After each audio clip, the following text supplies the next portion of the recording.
interesting about this team is that I have what's it called? The Glamora. And that's because I kind of miss Corrosion on Mega Victory Bell. I know Corrosion's not great. Letting poison types hit steel types is interesting because it's always something where the opponent doesn't see it coming. They'll bring a Skarmory and they don't expect it to get toxic. They don't expect the Skarmory to then get hit with Venoshock because Corrosion got buffed for Mega Victory Bell. But I mean, look, triage is just much better. I do just kind of miss corrosion. That's why the Glamora is there. I don't even have the toxic debris ability just because I miss corrosion so much. The ability to poison things. And one of my approaches right now is just put everything in range for Mega Victory Bell to take it out, as it takes out the Garchomp right there. I'm going to switch out from the Sableye just to avoid the taunt. I love just throwing dog types at Sableye. Sableye used to be a bane of my existence in my earlier years just because I didn't know how to handle Prankster exactly and it just kind of get out of control. I mean, as long as you don't Mega Evolve it and it's not just defensive stalwart, usually we're good. Because Magic Bounce is pretty crazy on the Sableye then.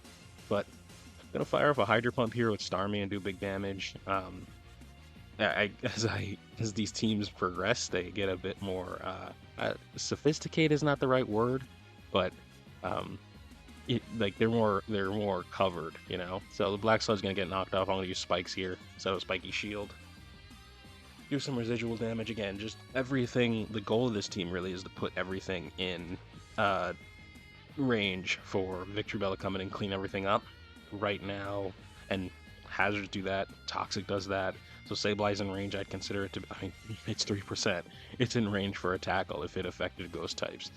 Um, really, that Ledge is the thing I'm kind of looking sideways at. So Sableye's going to quick recover and completely discount everything I was just talking about.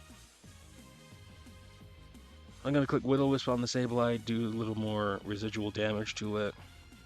It's going to Will-O-Wisp a fire type for some reason. I'm going to Parabolic Charge. This is kind of like a standoff we're having right here. I kind of feel tempted to just switch in. I mean, I'm not playing this live, but I feel tempted to just switch in and start setting up. But then I just remembered Sableye has the taunt. It's going to recover again, and we're just going to keep going. I do have a time limit on these shorts, so I hope I don't get cut off. Let me try and, I'm going to adjust the speed. Everybody hold on to something. So Sarah is going to come out. It's going to start clicking Bitter Blade. I'm going to click, oh geez, Parting Shot. This is going to be really close.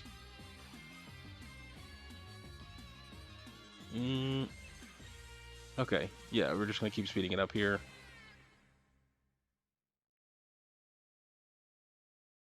So what's interesting is I'm probably going to cut out some